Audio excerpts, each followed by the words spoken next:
Oi, gente, nós estamos iniciando o nosso episódio com uma pessoa que eu muito admiro.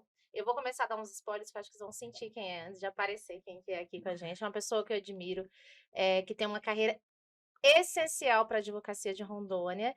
E aí nós estamos com o nosso querido conselheiro federal, Alex Sarquis. É um prazer te receber aqui, Alex. Érica vai falar a nossa temática de hoje. E um tema que não poderia deixar de combinar com o nosso convidado de hoje seria aí a carreira jurídica. Ele que tem uma história linda aí à frente da OAB, à frente da advocacia e à frente aí de todo o cenário jurídico nacional. Nosso convidado, querido amigo Alex Sarquis. Vamos conversar com ele um pouquinho Inspiração, hoje. inspiração para a advocacia de Rondônia. Obrigado, meninas, pelo convite. Obrigado pela oportunidade de estar com vocês nesse projeto lindo que vocês iniciam. Parabéns pela iniciativa, pela coragem. Vocês são duas mulheres inspiradoras que também estão transformando a advocacia através da história de vocês, que vem construindo dia após dia, Uau! exercendo a liderança, o respeito, a boa advocacia, que é assim que a gente constrói dia após dia, com muito esforço, com muito sacrifício. Vocês estão aí dando provas disso também, que poderão e chegarão certamente muito longe à frente das nossas representações. Totalmente honrada. Ah, Totalmente escutar isso honrada. de você, nosso amigo Alex. Vamos lá então para o tema de hoje. Vamos. Antes da gente falar sobre carreira, Alex, eu acho que assim, eu tenho os espelhos das pessoas, né? Eu me espelho em várias pessoas e você realmente é uma das pessoas que eu me espelho. E eu gosto de saber, antes de falar de carreira, tem a pessoa Alex. Eu queria que você falasse quem é Alex, quem é você? Muito bom. Alex Souza de Moraes Sarquis, um porto-velhense, nascido às margens do Rio Madeira, Olha. idos de 1976, Eita, vamos fazer o cálculo da idade. 46 anos, Pronto. nascido em novembro, portanto, escorpiano fiel E... às tradições escorpianas. Filho do seu Mário, da dona Judéia, duas pessoas que me criaram com muito amor, irmão do Alain, pai do Alexandre, da Ana Paula, da Amanda, Já é vovô. avô da Alice, e foi um presente que Deus nos deu. Linda.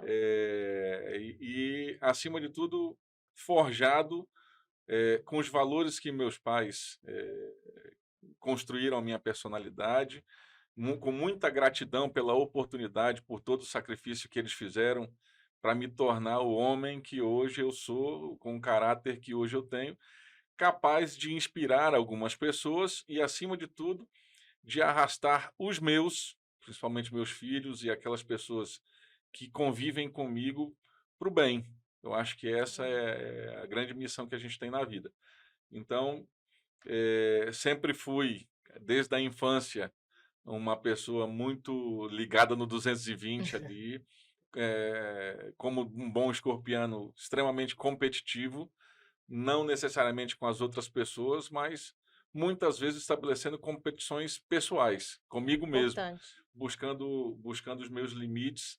Como eu disse, desde a infância eu tenho essa marca de personalidade muito forte e sempre busquei fazer o meu melhor dentro daquilo que era possível para que eu ficasse com a consciência tranquila de estar desempenhando melhor. Então, eu acho que isso me pautou na infância, me pautou na adolescência e me pauta hoje. Eu acho que a gente não muda muito da essência daquilo que da personalidade que a gente constrói lá atrás. Alex, lógico que hoje você tem aí uma construção, uma carreira construída dentro da advocacia, na OAB como instituição, mas antes de chegar aí, você também teve uma história. Teve uma história na infância, teve uma história na adolescência, você contou pra gente aí mais ou menos como foi esse caminho, né? Essa história, como ela foi construída. E fala pra gente onde você estudou, você disse que nasceu em Porto Velho, aqui no estado de Rondônia. Onde você estudou? Como foi aí essa construção Mostra que ele é gente como a inicial? gente, né? Sabe uma coisa agora, vocês falando, e Você... vocês sabem que a gente combinou pouquíssima coisa Não, é para ser bem do espontâneo que nós mesmo. estamos falando, são coisas espontâneas, né?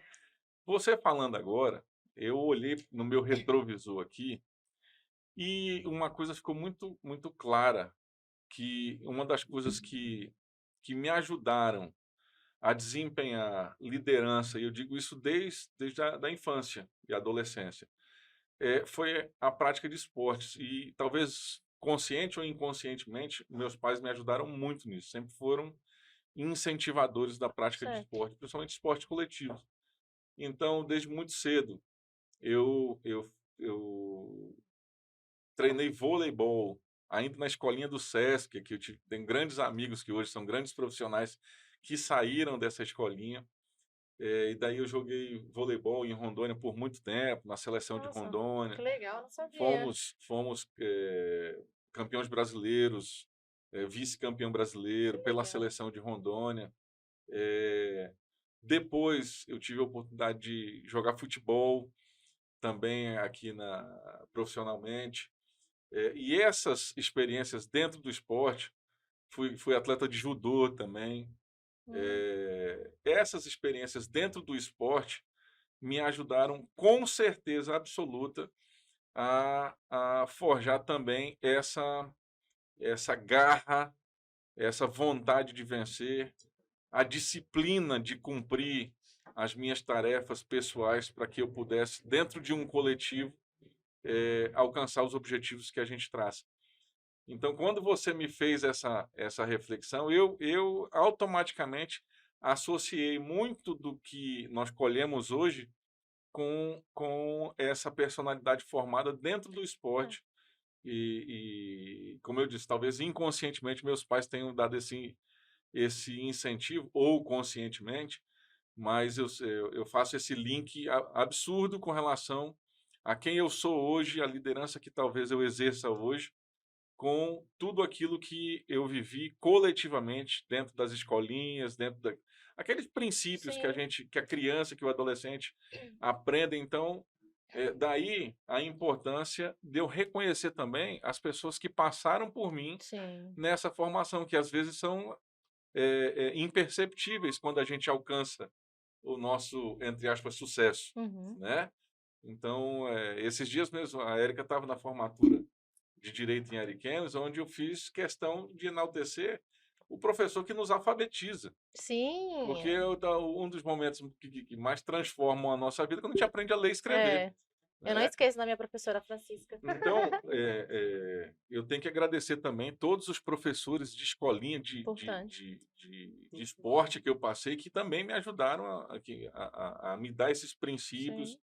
Sabe aquele negócio de não levanta, continua, não sim, desiste, sim. não, então estamos perdendo, mas nós vamos virar. eh, Até o instinto de liderança também, né? ou então até saber perder. É. Eu Perdeu hoje, mas levanta a perdi cabeça amanhã. hoje, mas vamos treinar É. para Pra melhorar e na melhorar. outra ganhar. Não é isso que acontece na nossa vida profissional. É, Nós ganhamos Exatamente todos isso. os não, processos. quem dera. Tem processos que a gente não ganha. É. Mas quando a gente perde, você precisa entender aquela derrota, ver o que aconteceu, para numa outra oportunidade não errar mais daquele jeito. Aprimora Então, isso até. olha como está linkado uma coisa com a É. outra. Assim, e eu fiz esse link com a pergunta da Érica. Então, eu vim do esforço do meu pai e da minha mãe para estudar em escola particular, estudei no Pitágoras muito tempo. Fui, no primeiro ano do segundo grau, fui a São Paulo, porque naquela época não tinha faculdade de Direito em Rondônia. Olha só, E não sabia. aí, quando eu fui para Ribeirão Preto para estudar, fazer o segundo grau lá, para fazer vestibular por lá e estudar, abriu a Faro aqui. Acho que 89, 90, 90, Eita, nem era nascida. alguma coisa, início dos anos 90. E Olha. aí, eu passei um ano fora e voltei, porque não fazia mais sentido, antigamente era muito caro. Voltei, porque já teria a faculdade de Direito aqui, e terminei o segundo e o terceiro ano aqui. Jogando vôlei, eu era bolsista, Olha eu só. ganhava a bolsa da escola na época, para representar a escola jogando vôlei profissionalmente. Gente, que legal. Eu tô adorando conhecer esse Alex. Eu não É, sabia dessa história. Inclusive, no meio de uma dessas histórias, eu acho que eu já tive a oportunidade de ouvir um dia você dizer, é, não sei se durante o ensino médio ou a faculdade, você também deu aula de inglês, né? Você também foi professor de inglês. Assim, Gente, eu tô conhecendo o Alex que eu não conheço. Eu tô adorando, é sério, que legal. assim que eu massa. terminei o terceiro ano, eu já comecei a dar aula de inglês no Pitágoras. Ah, é? Então, fui professor de inglês, eu dava aula no CB, que era um curso particular que tinha aqui, e passei a dar aula de inglês no Pitágoras também. Trabalhei na Estrada de Ferro Madeira Mamoré como intérprete dos turistas Olha estrangeiros. só. Tinha 18, 19 anos por aí. Cara, que legal. E dando aula de inglês, meu Contribuiu. pai pagou até um determinado período da faculdade, e aí, como eu trabalhava, eu já falei assim, não, daqui por diante eu sigo. E dando aula de inglês, eu pagava a minha faculdade.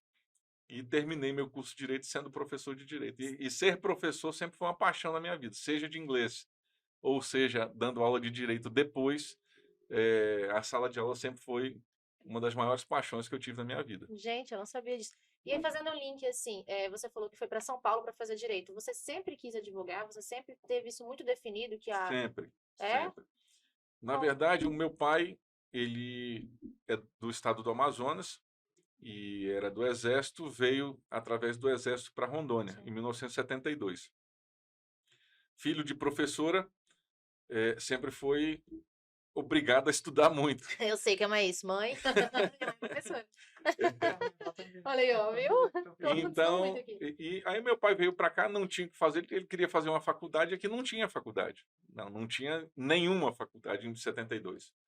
E aí havia um convênio da faculdade, da Universidade Federal do Pará, que tinha um posto avançado aqui, alguma coisa assim, e ele fez o vestibular e passou para matemática.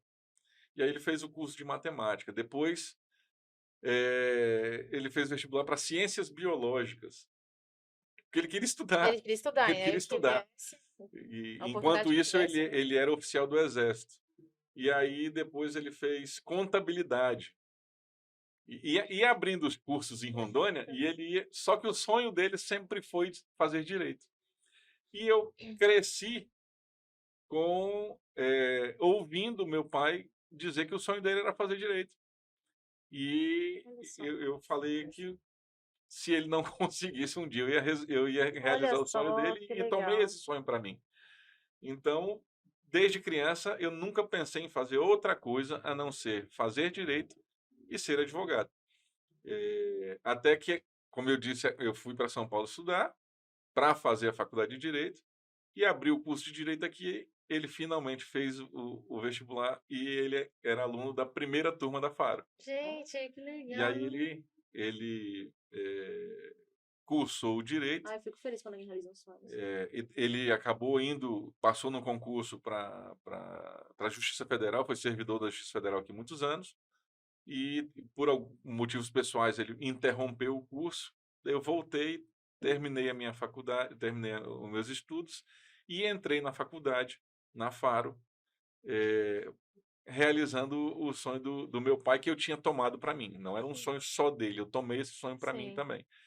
E aí eu acabei me formando antes dele e aí sim realizando o sonho dele. Depois ele acabou finalizando o curso dele e se aposentou há alguns anos e advoga comigo hoje. Gente, que Inclusive, incrível. você sabe que eu já tive a oportunidade de trabalhar com o seu Mário Sarkis. É? Que é uma figuraça. Figuraça. Oportunidade única, então. Uma Figuraça, experiência figuraça. assim, incrível que homem ele de uma deixou. Você foi dignidade. associada quando ele... Como que é? Fui associada, né, Alex? Fui associada logo que eu iniciei a minha carreira. No próximo episódio, talvez eu fale um pouquinho mais aprofundado disso, que hoje a gente está aqui para ouvir o Alex. Mas logo no início da minha carreira, eu tive a oportunidade de ter o Alex Sarkis como meu mentor, dentro do escritório de advocacia dele. E um dos meus sonhos, eu sempre falei, quando eu terminar minha faculdade de Direito, eu nunca tive aquele sonho de, eu vou iniciar, quero meu escritório, meu sonho é ter meu escritório. Sempre foi começar no melhor escritório da minha cidade. E assim eu fiz. Olha só. Comecei dentro do escritório. Eu sou suspeitíssima, porque o Alex realmente... Ela não vai dizer que começou no pior. Não você aqui, né? Até parece. Não. Todo mundo E sabe. nem brincar porque eu saí da Isso é faculdade gratidão, né? preparadíssima e para mim, eu não podia estar num lugar diferente, também a minha altura. Recebe o elogio. Recebo. Mas lá eu tive várias experiências muito boas, incríveis, tanto com o Alex, mas quanto com o Dr. Mário Gente, eu não Sarkis, sabia que é que o seu pai pai. Eu não dele. sabia, que legal. Eu tô Ele adorando. é um ser humano incrível. É o Alex Não, meu pai é melhorado.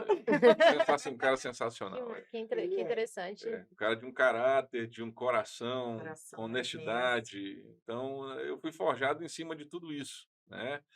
A minha mãe, um sinônimo de garra, de obstinação, uma personalidade muito forte. E aí juntou esses dois e temperaram. E é engraçado que ele, o Dr. Mário Sarkis, ele tem, você olha para ele, ele tem um gás, uma vontade ainda na idade, que ele é aposentado, servidor federal Sim. aposentado. E ele trabalha como advogado, exerce a profissão. E muitas pessoas hoje em dia, talvez Extremamente da nossa idade, estudioso. extremamente Que estudioso. legal. Adora ver. Vamos trazer ele aqui. Viciado Vamos até ele, né? Viciado numa videoaula. Todo dia eu chegava, ele estava estudando. Mais ele era disciplinado que eu, então, disciplinado, que eu ele tô chegava precisando primeiro. atualizar. Que Muita legal. gente às vezes reclama e ele realmente era uma Nossa, pessoa muito que bacana. ele trazia em nós ali uma grande um otimista. motivação para a gente seguir. Cara, isso é muito bacana escutar assim, porque é história de construção, né? Porque assim, e eu me coloco nessa peneira. Eu sou um pouco imediatista. Já mudei muito, acho que eu amadureci muito. E aí, quando eu tive uma Você história uma história de literalmente. construção, assim, dá um incentivo, né? Porque assim, eu vou te fazer uma pergunta que é aproveitar que que eu realmente conhecendo o Alex, a profissão mesmo, né? Esse bate-papo bacana. Qual foi o teu maior desafio que você falou assim? Chegou um momento, fala a verdade. Você pensou assim, eu vou desistir, eu não dou conta. No início da carreira. Por que eu tô trazendo no início da carreira? Porque eu tô falando desse imediatismo. Uhum. Você tá contando aí toda a tua construção, né? Que tem seu pai, tem um sonho que você lá atrás. Então, assim, teve algum momento que você chegou e falou assim, não, tá difícil e eu vou. Ou não teve? Olha, eu confesso a você, eu acabei de falar para vocês em que moldes eu fui forjado, Sim. né? E tanto na redoma familiar, quanto nessa experiência de formação relacionada, linkada ao esporte. Eu não sei, eu não sei não, eu provavelmente atribuo a isso, mas eu nunca, em nenhuma oportunidade, esmoreci. Ah, legal. Em absoluta nenhuma hipótese. Então, óbvio que eu já enfrentei muitas dificuldades. Acabei de falar, eu sou filho de um ex-oficial do Exército que passou a ser servidor público e de uma servidora pública. Minha mãe sempre foi servidora pública do Estado. Então, eu nunca fui filho de pais ricos, né? Pelo menos ricos financeiramente. Sempre foram muito trabalhadores e tiveram uma vida digna, mas com limitações, obviamente. Nós não podíamos tudo, né? E mesmo depois de autônomo, de independente, de adulto, é óbvio que, como todos nós, eu já passei por situações difíceis. Tem o Armando, que fez parte da minha vida, da minha história em Ariquemes, foi office boy, nós juntos construímos a nossa história em Ariquemes desde quando eu cheguei. Hoje é um grande advogado. Ai, que legal, olha.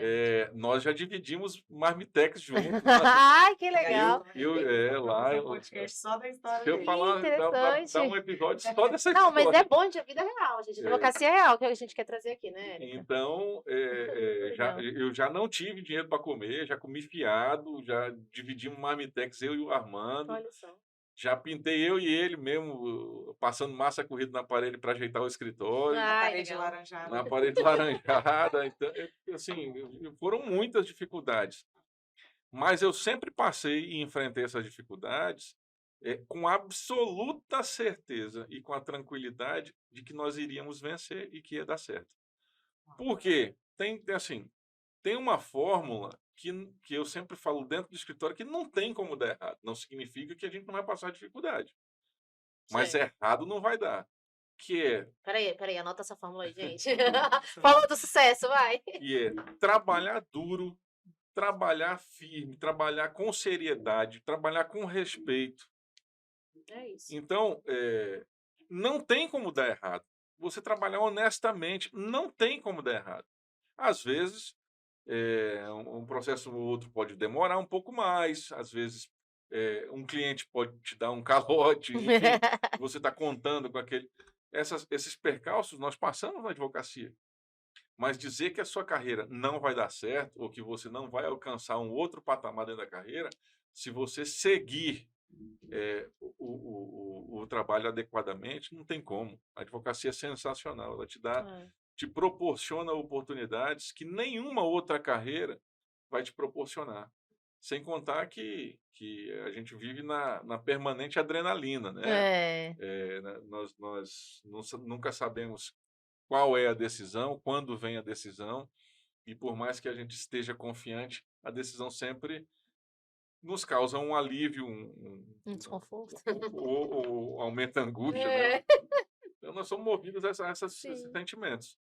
Agora, esmorecer nunca me ocorreu. Nossa, gostei.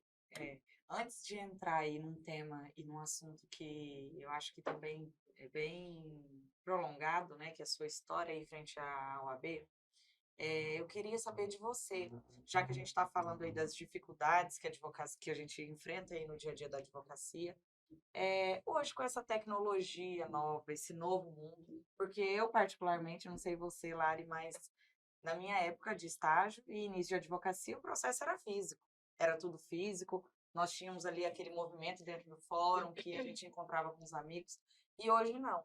Hoje nós... Não, minha época não, gente. Não, sua época sim que foi antes da minha, eu penso. Eu não estagiei, não. Não. Então você perdeu o melhor da advocacia, eu que perdi. era esse... Eu me lembro que eu tinha um caderninho de protocolo, que eu tinha que chegar lá no balcão, fazer o protocolo direitinho, você pegava a carga do processo, anotava ali atrás da folha do Eu processo. estagiei no tribunal, então eu vi os advogados, eu Você achava muito fazia massa. Eu achava muito massa. Eu não tive essa época, gente. Vocês não sabem, mas Eu não tive essa época. tinha uma série tinha uma espécie de ostentação. Quando você ia no fórum e fazia carga de um monte de processo, Era meu filho, aí você saía com aquela pilha de processo, Isso era a sensação aí da os outros época. colegas falavam assim, ó, o cara tem um monte de processo. Uau! Aí o processo com 11 volumes. Era a ostentação da época. Tinha, Entendi. alguns colegas ainda levam, não tem aqueles carrinhos de feira? Sim. Aqueles de arame, Sim. de ferrinho, assim? Sim. Alguns levavam aqueles carrinhos para carregar Então, os processos. seu sonho era levar aquele Eu achava aquilo um desaforo. Eu tinha meia dúzia de processos, o cara parece um carrinho daquele. Oi, e eu remando. Não. Meu estágio não foi lá, mas eu estagiei no escritório também. Dava ali 5 para 6, 10 para 6, eu saí desesperada para poder pegar lá a carga do processo. Você chegava lá, às vezes, o colega não tinha devolvido ainda o processo, você tinha que pedir, eles ligavam, era maior. Muito mas, diferente, enfim, né? muito diferente. Eu queria saber hoje, com essa tecnologia, esse novo mundo, essa advocacia 4.0, que está aí enfrentando essa tecnologia, que tem os prós e os contras, qual é a sua visão em relação a isso? Você acha que esse mundo aí da tecnologia, ele veio para ajudar o advogado, tornou mais difícil? Como você enxerga isso, já que você pôde participar aí desses dois mundos aí da advocacia? Melhorou muito, né? Quer dizer que eu não preciso mais sair lá de Ariquemes para vir aqui em Porto Velho fazer carga em um processo. Né? Preciso falar mais alguma coisa? Eu posso fazer, eu não preciso mais pedir que o juiz lá de Ariquemes ou aqui de Porto Velho mande uma carta precatória lá para o interior do Amazonas, ou o Mato Grosso, para nunca mais ser cumprida. Então, acabaram as cartas precatórias. Agora eu posso fazer uma sustentação oral lá no Tribunal Regional Federal da Primeira Região, no TRF1 em Brasília, sem sair de casa. Então, como que não melhora? Agora, lógico que essa melhora, essa atualização, trouxeram, e ainda existem, alguns percalços, algumas questões que precisam ser atualizadas no campo das prerrogativas, no campo, em outros campos processuais, que são ajustes normais da atualização de uma inovação. Né? Mas o saldo é absurdamente positivo. E mesmo quando a gente fala assim, mas antigamente todo mundo se via no fórum, não sei o quê, é verdade que a gente não se encontra mais com a mesma frequência. fisicamente. Mas, ao mesmo tempo, nós estamos permanentemente em contato como nunca antes Sim, no WhatsApp, nos grupos de WhatsApp, sim, atendimento em todo no o Brasil, né? atendimento, videochamada e É, tudo. Se eu quiser falar com vocês, eu faço uma videochamada, não interessa onde vocês estão, eu vou ver vocês. exato. Não vou ter o calor do abraço, não vou ter a presença física, mas nós temos o contato imediato com quem nós queremos em qualquer parte do mundo hoje em dia. Então, melhorou. A tendência é que melhore ainda mais, porque nós vamos nos adaptando ao uso das tecnologias e também vamos desenvolvendo a consciência de que a tecnologia não substitui o ser humano. Sim, Inclusive, foi o tema da nossa nas conferência, conferências, né? exato. Então, eu acho que nós vamos ainda avançar muito mais na tecnologia, vamos sofrer um pouco para fazer essas adaptações, mas vai chegar um momento em que nós, enquanto humanidade, e o mundo jurídico se inclui nisso, óbvio, nós vamos ter a consciência de que nós vamos precisar equalizar essa relação de tecnologia e o ser Sim. humano. E eu não tenho dúvidas de que a valorização do ser humano vai ser uma prioridade nos debates com relação a isso. Já até iniciou, né? Assim, Nós temos uma preocupação esse debate. da equalização da tecnologia com a sociedade, com o social, com a empregabilidade, né? Nós temos hoje uma série de empregos desaparecendo com a tecnologia. É, Nós precisamos refletir enquanto sociedade onde é que nós vamos e de que forma vamos acomodar essas pessoas. Enfim, tudo isso tem a ver com a advocacia, que é a advocacia que vai tratar desse debate e vai levar ao Estado essas angústias. E assim, pegando até um gancho que você falou, Alex, você tem quanto tempo de advocacia mesmo? 23 anos. 23 anos. Para quem está 23 anos no mercado, né, na advocacia, assim, o que você, com essa tecnologia avançando, qual a necessidade que você sente que teve que mudar, assim? Eu tive que mudar isso no meu escritório. Por quê? Vou te fazer o cenário. Eu tenho 8 anos de advocacia. Tem? 8 anos. Eu já senti a diferença. E eu digo para essa manutenção do advogado que está aí. Inclusive, eu completo 8 anos, se eu não me engano, hoje. Olha aí, parabéns. Olha Parabéns, vamos comemorar depois. Então, assim, o que você sentiu que teve a necessidade urgente de fazer no teu escritório ou na tua advocacia para alterar, acompanhar esse ritmo? Na verdade, é mais implementação tecnológica mesmo, é mais equipamentos para você ter Certo. acesso a essas tecnologias. Não dá para ir contra, né? Não dá. Agora, no mais, é ser humano. A advocacia é ser humano. Gente com gente. A tecnologia não vai desobrigar o advogado de estudar. Não. Eu tenho o chat GPT agora. Ótimo, mas o chat GPT não está na audiência. E ele não fala tudo certo, não. Ele Você tem que saber o que ele está colocando lá. Não vai, Exato, tá? exato. Então, o chat GPT vai me ajudar a fazer uma inicial? Talvez, né? A gente já sabe que tem um monte de advogado aí que tem corrido o risco Sim. do auxílio dessas tecnologias. Como vocês mesmos falaram, elas ainda não são 100% confiáveis. Então, Acho que ela veio para fazer aquelas coisas mais automatizadas, né? Aquelas, sei lá, uma sabe, com todo respeito aos estagiários, mas quando a gente tem um estagiário não tão bom, que você delega a tarefa e ele te traz uma peça não tão boa, que você tem que corrigir essa peça, certo. dá mais trabalho do que você fazer. Sim. O chat GPT hoje é mais ou menos isso. Ele é um estagiário, só que eu misturo ele com um estagiário com a roleta russa. Pode ser que a resposta dele esteja certa. É verdade. Mas você corre o risco de acertar a bala errada. Então, você não pode confiar 100% no chat GPT. Se você não confia 100%, você precisa conferir o que o chat GPT está fazendo. Capacidade então, para você conferir, você tem que saber. Exato. Exatamente. Para saber se ele está certo ou se está errado. Você não sabe. Ou seja, não sei se facilitou minha vida. Eu vou continuar tendo que estudar para saber se ele está certo ou se ele está errado. Então, no direito, o ser humano nunca vai ser substituído pelo computador. Eu tenho absoluta certeza. Eu também tenho essa certeza. Inclusive, quando eu era estagiária, por mais que eu me esforçasse para entregar algo assim com excelência, sempre vinham as peças para correção. E não tinha erro, sempre tinha algo para melhorar. Isso é normal, Então, É normal. isso, o normal. ChatGPT, eu acho que apesar dele ser uma ferramenta excelente aí, nós ainda vamos precisar avançar muito para que seja É. algo realmente positivo. Eu vejo muito com o auxílio do que a gente pode fazer, sabe, em série, coisas mais automatizadas mesmo. Utilizo muito com esse auxílio. Agora, uma petição inicial, para colocar aquele caso concreto que o cliente foi lá no meu escritório, que eu atendi com toda a atenção do mundo, um atendimento todo humanizado que a minha área pede, eu não tenho eu digo que eu não tenho nem essa coragem de fazer. Até porque se você for pedir ali para que seja criado os fatos, você praticamente descreve ali todo o seu atendimento. Então, Então, mas tá fazendo acaba fato sendo mesmo, ali narrar os exato. fatos, exato. Lari, antes da gente pular aqui um assunto, que a gente ainda tem muito para ouvir, um pouco sobre a história do Alex. Vamos pular aqui para fazer um quiz com ele rapidinho. Ai, vamos, eu gosto. Emendando aí sobre Coisas mais pessoais. essa vida pessoal que ele está contando, só pra gente quebrar o clima, depois aí a gente fala da OAB que eu era Porque eu posso gaguejar aí, hein? Não foi combinado, não. O Kids, adoro, vai. Tá, eu vou começar pelo Bate pronto, assim? Bate e volta, perguntinha O que rápida. vier na cabeça. É bom que é começar gravado. por uma Cuidado, hein? fácil. É bom que é gravado, depois ele conta.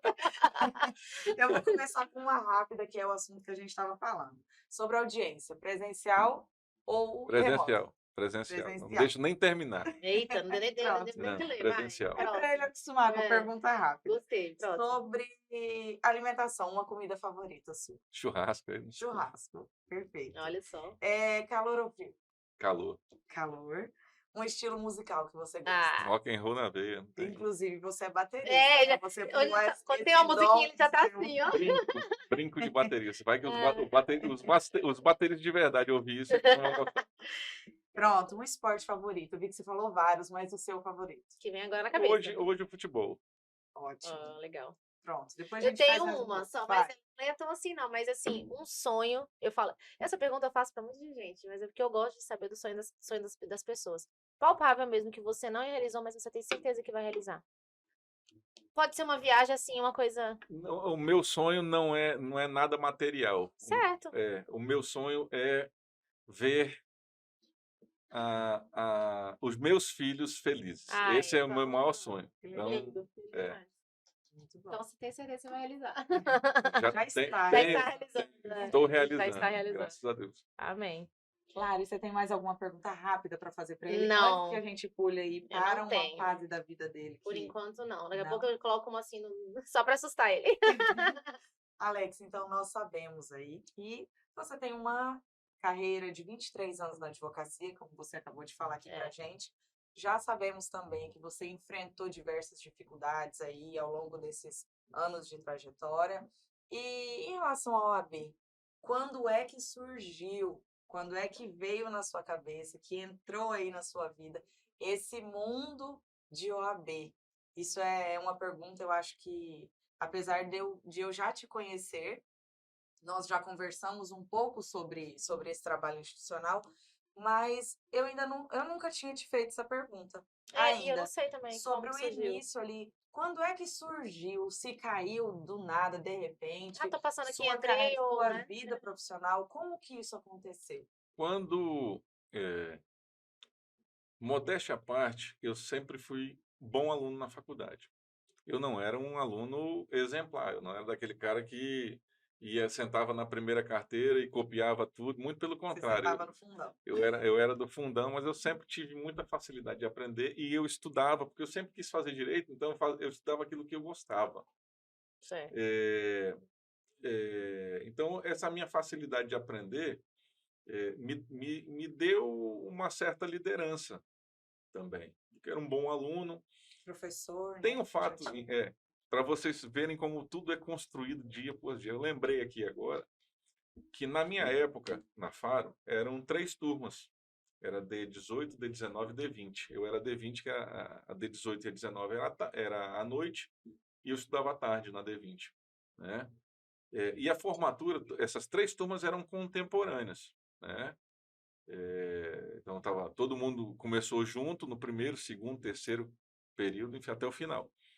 Então, naturalmente, as formaturas foram juntas, né? A colação de grau foi junta, e precisava escolher um aluno entre as 3 turmas para ser o orador da turma. E eu fui o escolhido entre as 3 turmas para ser o orador da turma, da 18, 19 e 20. E ali, Sim, uma eu liderança, né? olhando para trás, veja que nós temos um universo aí aproximado, vamos considerar aí 40 alunos de cada turma, Certo. um universo de 120 alunos, eu já me destacava. E eu sempre falei isso para os meus alunos, até no podcast com a Vitória Giovana, eu tinha mencionado isso. Se você não constrói a sua carreira quando você se torna advogado, você Exatamente. começa a sua carreira Sim, no seu primeiro dia de faculdade. é verdade. Então, desde o primeiro dia de faculdade, eu sempre fui um bom aluno, sempre me dediquei, e hoje eu tenho grandes parcerias com grandes advogados que estudaram comigo e confiam dividir tarefas comigo, processos comigo, porque tem a imagem desde a faculdade de eu ser um bom aluno. Olha como isso é importante, né? Claro que isso é importante. Registrar, né? E Muito hoje, importante. assim, boa parte da academia, dos acadêmicos, não tem essa percepção de que a carreira deles já começou, né? Então, aí, como é que entrou a história da OAB? Nós estudávamos para a OAB, eu e mais 2 amigos, acabamos passando. Na época, não era o exame unificado, e eu fui muito bem classificado aqui na época. Eu não sei se eu passei em segundo, terceiro lugar, alguma coisa assim. Uau. E aí eu lembro que um amigo que estudava com a gente não foi aprovado, e nós revisamos o recurso junto, e aí ele passou no recurso, foi uma vitória coletiva, porque a gente estudava junto. Que legal. E quando ele foi fazer esse recurso, nós viemos na OAB, e foi o primeiro contato que eu tive com a OAB, né? Sendo advogado. Para protocolar o Eu tô recurso, brincando, aquela sendo coisa toda, advogado. tal, tal. Fazendo, recorrendo direito. E aí eu já conhecia o que é hoje desembargador Irã, minha família é de Porto Velho, eu sempre estudei aqui em Porto Velho, calhou que eu fui embora para Ariquemes.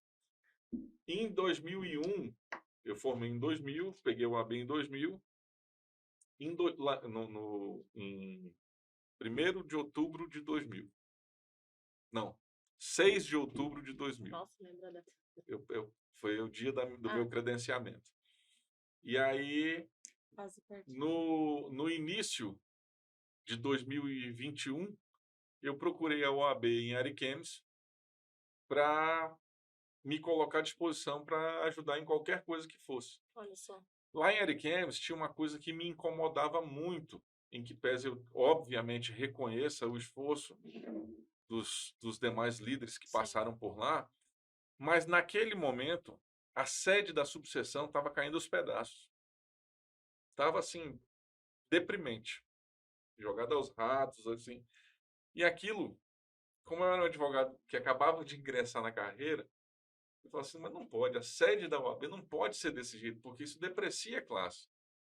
Isso me incomodava. Eu falei assim, olha, e conversando com os colegas que dirigiam na época, eu falei, pô, mas não tem como a gente pintar aqui pelo menos, limpar, tirar o mato. Falei, Alex, não tem recurso, ou davam outra desculpa, então não sei o quê. Eu falava assim, não é possível. E aí, eu sempre fui daquelas pessoas que, se eu me incomodo com alguma coisa, eu não fico reclamando, eu vou lá e faço. Não fica sentado, né, reclamando. Então, só que eu não podia fazer porque eu não tinha o tempo para... Nem era da... Eu não tinha o tempo para ser candidato a nada, Sim. né? E eu não queria ser candidato a nada para poder fazer. Eu já procurei o pessoal ali e me coloquei à disposição. Eu lembro que nós tivemos uma rebelião no presídio. Na época, o governador era o Ivo Cassol. E, por conta dessa rebelião, eu atuava no criminal também. Eu tinha uma relação com o pessoal do presídio e também uma interlocução com o pessoal da OAB. E acabou que o pessoal queria que a OAB fosse para lá também para dar um apoio. E acabou que eu fui para lá. E nós acabamos conseguindo ajudar a pacificar lá, deu tudo certo. Só que os funcionários do presídio estavam numa condição difícil de trabalho e eu dei a ideia de virmos todos tentar falar com o governador para dar uma atenção para lá. E nós mobilizamos os advogados, eu não fazia parte da diretoria nem nada. Nós mobilizamos uma parte de advogados, junto com o pessoal da OAB de Ariquemes na época, e viemos até a casa conseguimos uma reunião, o governador Ivo Cassol, na época, nos recebeu para um café da manhã, e nós tratamos desse assunto lá, ele chamou o secretário de Vontade de Justiça fazer na época, acontecer, né? e promoveu algumas melhorias lá, não sei o quê. Então, aquilo ali já me deu uma certa liderança Sim. por esse trabalho que foi feito lá e tal, tal. Nas eleições seguintes, eu acabei me candidatando.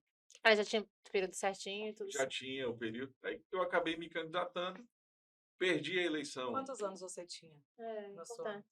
Você se lembra? Érica, Idade mesmo, né? foi 2000 e... Se eu não me engano, isso aí nós estamos falando de 2005 Ixi, sou boa, não. De cálculo. ou 2007, eu devia ter 30 anos. Olha só. Não sei se eu tinha 30 anos. Você foi presidente com essa idade, mais ou menos, né? Eu fui presidente com 30 anos, acho que 29, 30 anos, sei lá, uma coisa assim. E aí eu ganhei a eleição em Ariquemes, mas nós perdemos a eleição porque na época Buritis e Machadinho fazia parte. E aí nós perdemos a eleição para o Fernando, que, olhando para trás, foi o melhor que aconteceu, que o Fernando era muito melhor preparado do que eu e fez um bom trabalho. E depois que o Fernando foi presidente, eu me recandidatei e aí eu fui presidente. Mas eu continuei com aquela indignação da imagem que a gente tinha da sede. Certo. Né? E eu fui presidente com o desafio pessoal. Falei para vocês que eu traço metas comigo mesmo. Eu falei, eu preciso redignificar a advocacia de Ariquemes. Elevar a autoestima Que legal. da advocacia de Ariquemes. E a melhor forma de fazer isso é entregando uma sede bonita, digna, para que o advogado tenha o orgulho de dizer, essa é a minha casa. Minha casa, Do jeito que era, onde era, infelizmente, era um prédio que estava literalmente abandonado. Meu Deus, eu nem sei. Mas assim, abandonado mesmo, com matagal, com rato, assim, não dava para entrar na sede. Nossa. Né? Muito triste porque aquilo ali era fruto do digno esforço de outros presidentes que passaram por lá. Né? Mas, por muitas razões, não tinha dinheiro para manter, não tinha atenção, enfim. Por mais que se tentasse, não tinha meios para isso. Né? Então, não é nenhum demérito para os presidentes que passaram, para as diretoras que passaram. Mas, enfim, eu entrei ávido por mudar essa realidade. E, na época, como presidente Hélio Vieira, nós entramos num acordo e tinha um projeto padrão, e aí nós conseguimos destinar a verba para a construção da sede de Ariquemes. E aí isso merece um podcast próprio, porque nós tivemos que conseguir o terreno. O terreno onde é a sede de Ariquemes hoje, ele não existia. Quem foi o visionário desse terreno, na verdade, onde a sede de Ariquemes hoje, era uma rua. E aí a gente, da sacada da procuradoria da prefeitura, o doutor Will, Jacinto Rodrigues, ele olhou e falou, Alex, eu acho que ali, se a gente afastar o poste, aparece um terreno. Olha só. E aí nós mobilizamos o prefeito Márcio Londe Raposo na época, deu carta branca, os vereadores aprovaram. Nossa, foi uma grande mobilização, né? Foi assim, eu falo, merece um podcast, merece um episódio de... É importante. Merece um episódio de Netflix, esse negócio. Então, tem as fotos, tipo, antes e depois? Eu acho que tem ainda, eu tenho algumas lá. Até isso era mais difícil, em que pese de essa inauguração foi em 2010, mas nós não temos muitos registros fotográficos, porque antigamente era foto mesmo impressa, então filme, depois se perdia e tal. Então, esse foi o meu ingresso na UAB. Então, quando foi o ingresso? Eu formei em 2000, no final de 2000, peguei minha carteira no final de 2000.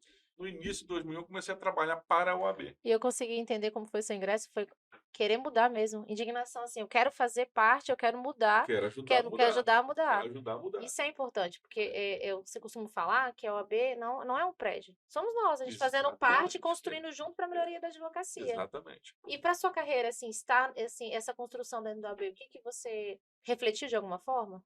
Olha, a Érica teve dentro do meu escritório, ela sabe. A OAB, ela costuma sacrificar quem trabalha por ela. Trabalho voluntário, né? Que Quem muita está gente na não OAB sabe. sabe. É, sei. Né? A gente se sacrifica. É. Veja que eu estou falando de 2001, do início da minha carreira. Foi o período que eu mais trabalhei na minha vida, ostensivamente, É verdade. porque eu precisava, ninguém me conhecia, eu precisava mostrar meu trabalho. E ao mesmo tempo, eu estou falando do trabalho profissional. Sim. E ao mesmo tempo, eu tinha uma consciência institucional que eu sabia que se a advocacia fosse valorizada, eu também seria. Então eu trabalhei nas duas frentes muito para que isso acontecesse. Então foi um sacrifício enorme. Aliás, trabalhei não. A gente ainda exercita esse sacrifício. O que difere aquela época para essa é que, com o passar dos anos, nós fomos capazes de nos estruturar melhor Sim. para fazer esse Que sacrifício. difere que você tem 23 anos de advocacia hoje, naquela época não. Então, hoje Sei muito bem. eu posso dizer que eu me preparei para que meu Certo. escritório pudesse ter vida própria e nós pudéssemos nos dedicar a ambos sem sacrificar nenhum dos dois. Perfeito. Anotou essa dica? Tô Que a gente tá anotando. Então, Toque a o pena. caminho é esse. Se vocês se dedicarem só ao escritório, vocês não farão um bom trabalho na OAB.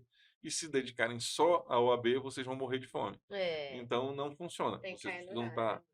achar estratégias para se estruturarem para que possam se dedicar aos dois sem sacrificar os dois. Aí, Excelente. Uau, importante. Uau. E tá só no início, né? Eu tô aqui pensando pra que ele tá você- falando. Eu tô aqui Ó, vou te pensando, falar bem aqui. será que a gente mantém esse episódio só com a história dele, pessoal e profissional, e a gente faz um Dá uma vez, segundo né? Eu tô episódio? pensando, porque Mas eu assim. acho que não. Acho que dá pra gente ouvir. O Alex, ele tem uma... Não, é bom a gente Uma registrar, história. né? O posicionamento que ele tá na UB hoje, que às vezes as pessoas que Isso. estão assistindo até Ele tem uma acadêmicos não história sabem. de vida, É bom assim, registrar a história isso. dele pessoal é muito bonita, muito legal. Nossa. Profissional ali, É como inspiração. advogado, é uma inspiração. E institucional também. Então, por isso que eu falo, você é realmente um verdadeiro líder, né? É. Tanto... assim, eu acho legal a gente fazer, por exemplo, uma linha, né, da trajetória que a gente percorreu, então.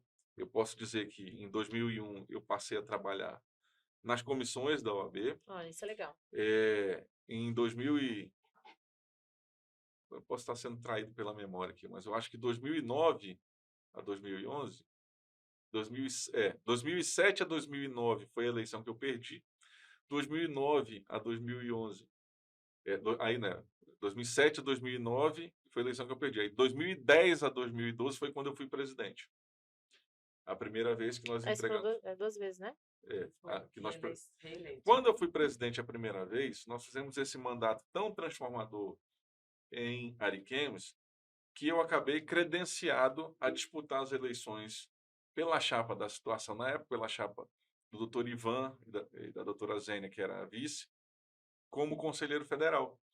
Então, eu era conselheiro federal titular junto com Orestes Muniz, o Hélio Vieira, que era o ex-presidente, os dois ex-presidentes, e eu, um menino na época de 32 anos. Olha só. Nós perdemos essa eleição para o doutor Andrei, que foi presidente de 2012 a 2014. Daí, em 2015, eu voltei à presidência da OAB de Ariquemes, registrando que de 2012 a 2014, quando eu fiquei de fora, eu me engajei na defesa das prerrogativas, na Comissão de Prerrogativas de Ariquemes. Importante registrar isso mesmo. Então, eu sempre estive trabalhando pela OAB, independente de estar em cargo ou não. Perfeito. Em 2015, eu voltei para a presidência da OAB de Ariquemes. fiquei até 2015 a 2016. 2017, eu fui ao Conselho Federal até 2019 É. e agora reeleito conselheiro federal E, até 2000. e procurador. E 24. Aí, quando eu cheguei ao Conselho Federal, eu brinco que eu nunca tinha pisado no Conselho Federal, não sabia onde era o banheiro. Em um ano, nós ascendemos ao cargo de Procurador Nacional do Conselho Federal. Que caberia aqui outra pessoa. Não, vai ter que chamar isso, não tem como. Falar só a vida institucional. Para quem não sabe, né, Procurador Nacional de Prerrogativas é um cargo onde ele defende aí os direitos dos advogados e hoje mais de quantos milhões? 1.350.000 advogados. Eita. 1.350.000 advogados inscritos, que somos, né, defendidos não só pelo Dr. Alex, mas por toda uma equipe que trabalha aí também junto com ele no Conselho Não, Federal. e é até importante falar no isso, nosso- porque para deixar claro também que é um trabalho voluntário, né? É. Isso é incrível, sério, porque às vezes eu que tô na OAB, você que tá na OAB, né?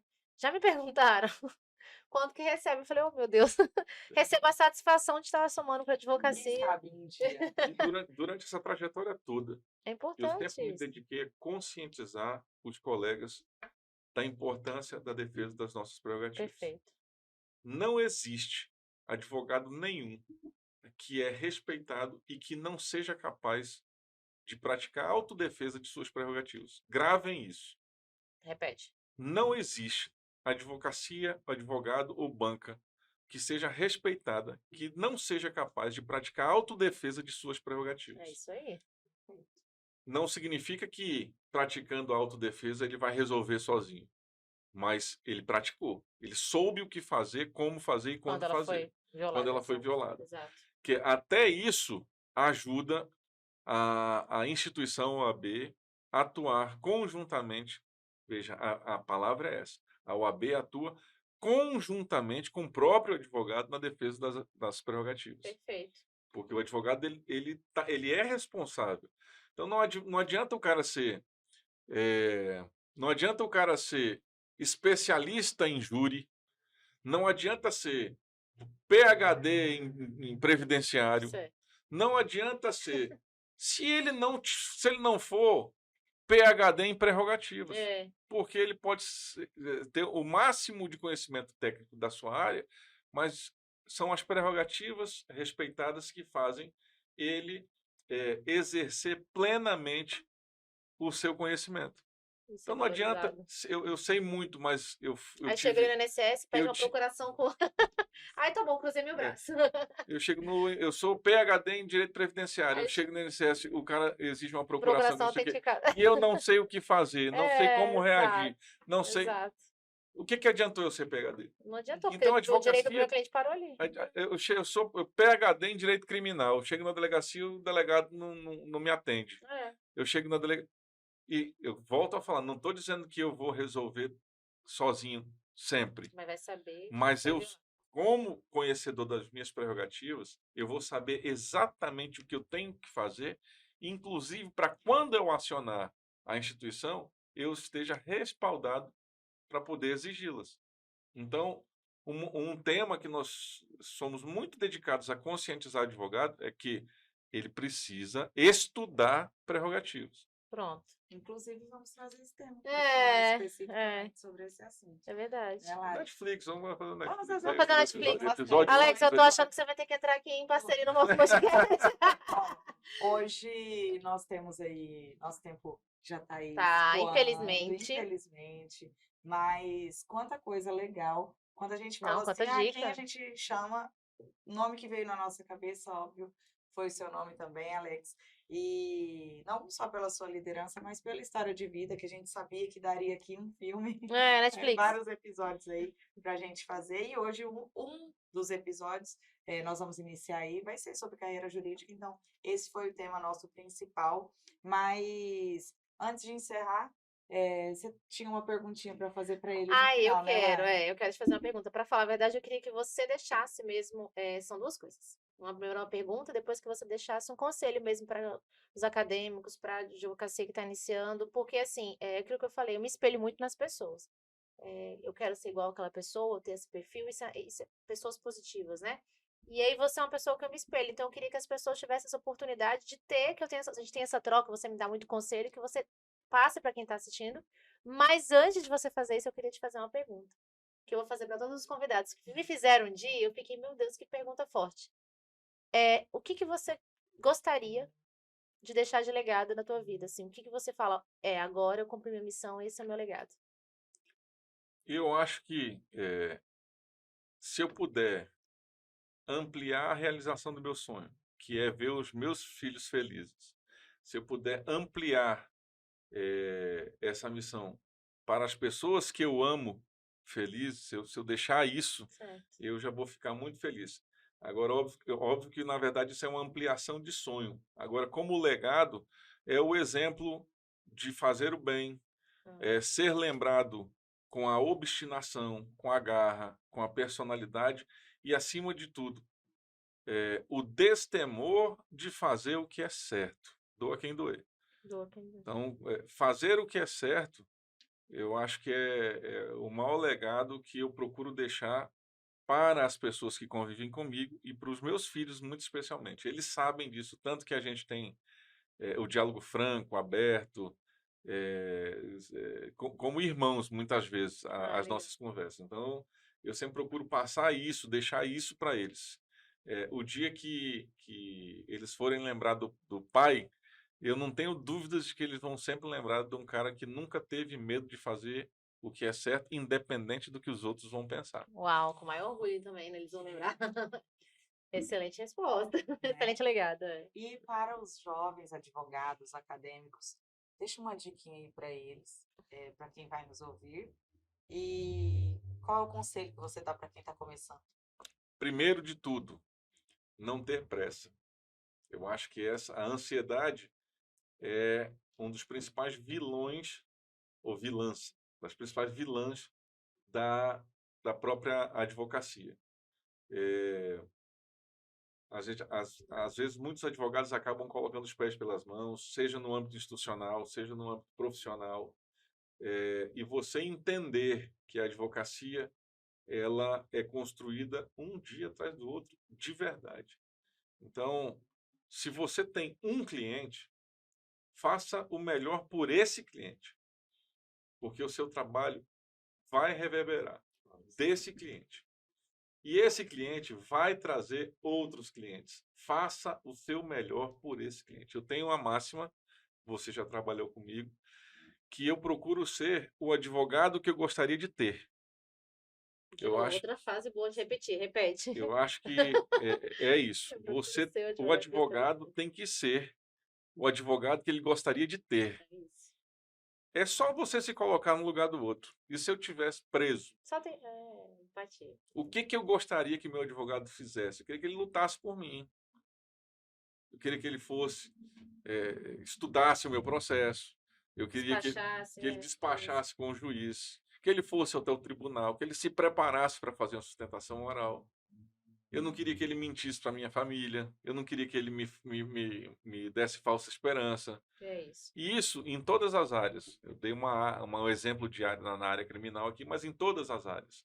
Então, sejamos os advogados que nós gostaríamos de ter. Eu acho que essa não há receita de bolo para o sucesso, mas essa é uma grande direção. Essa é uma grande direção que você pode percorrer com a convicção que está no caminho certo. Que legal, Alex, que legal. Que legal, né, Lari? Eu tô aqui, essa dica aí eu já peguei para mim. Que esse podcast seria algo impactante aí na nossa vida, principalmente na nossa, mas também na de todas as pessoas que vão ter a oportunidade de assistir aí, tanto no nosso Instagram, quanto no YouTube, nos nossos canais oficiais. E já vamos deixar aqui nosso convite, né, para o segundo episódio. Nós vamos até você, se chegarem Games Brasil. Onde você estiver, a gente quer ouvir. E eu tenho certeza que tem muito mais histórias aí no meio de tudo isso para você contar pra gente. E, Lari, vou deixar aqui nossos agradecimentos, doutora Alex Arquis. Foi um prazer ter você aqui na tarde de hoje, estreando aí também um dos episódios aí do nosso podcast, junto com a gente. E as portas vão ficar sempre abertas para você participar. Foi uma honra, uma alegria conversar com você de novo e hoje saber aí da sua história desde o início, né, Lari? Isso, eu quero agradecer também. Registrar que muitas das coisas, assim, de verdade, eu estava aqui olhando, porque a gente, por mais que a gente tenha um contato, eu não sabia da tua história tão profundamente e como, assim, a minha admiração aumentou. Registrar e agradecer. E falar para as pessoas que o Alex é uma pessoa totalmente acessível. Por que que eu digo isso, Alex? Porque todo mundo tinha que ter essa oportunidade mesmo. Ele realmente é o nosso mentor e peguem esse conteúdo que ele está falando, peguem, escute esses conselhos, porque ele chegou praticando tudo que ele passou aqui. Quero agradecer, registrar que foi um prazer ter você nos nossos primeiros episódios. Não teria como ser outra pessoa, né? E é isso. Prazer, a honra toda minha. Vocês Conta que com a gente. não fazem ideia, vocês vivem, assim como eu, num universo recheado de líderes, de grandes líderes. E receber de vocês, no meio desse universo, esse convite,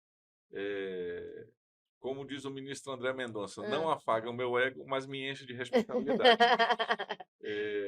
De verdade, que vocês tenham vida longa nesse projeto, porque eu tenho certeza que a intenção dele é inspirar as pessoas, dar oportunidade para as pessoas terem acesso a boas informações e, através dela, se tornarem bons profissionais, boas pessoas, bons cidadãos. Então, desejo todo sucesso a vocês. Tenho certeza que outras pessoas vão dar grandes contribuições aqui e já estou ansioso pelos próximos meses. Então, antes de encerrar, já vamos dizer para vocês, segue aí nosso Instagram, Isso. nosso Spotify, nosso canal no YouTube Isso. e todas as plataformas nossas. A gente, segue a gente. Segue a gente. Deixa o arroba do Alex. Siga o Alex também, Larissa e Érica. E acompanha a gente aí os próximos episódios. Né, Vai Lari? ser um prazer Vai mesmo. ser um prazer. Acompanha que tem muita gente boa vindo por aí. Um beijo.